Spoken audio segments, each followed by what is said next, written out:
పహల్గామ్ ఉగ్రవాద దాడి తర్వాత భారత్ పాకిస్తాన్ దేశాల మధ్య యుద్ధ వాతావరణం నెలకొన్న సంగతి తెలిసిందే.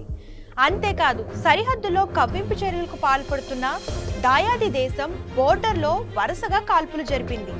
ఈ క్రమంలోనే కుప్వారా, బారాముల్లాలతో పాటు అఖ్నూర్ సెక్టార్లో పాకిస్తాన్ కాల్పులకు పాల్పడిందని భారత ఆర్మీ తెలిపింది. ఇప్పటికే ఈ కాల్పులను సమర్థవంతంగా తిప్పికొట్టిన ఇండియన్ ఆర్మీ తాజాగా జమ్మూ కాశ్మీర్లోని నారాన్ సెక్టార్లో LOC వద్ద పాక్ ఫైటర్ జెట్ను పేల్చేసింది.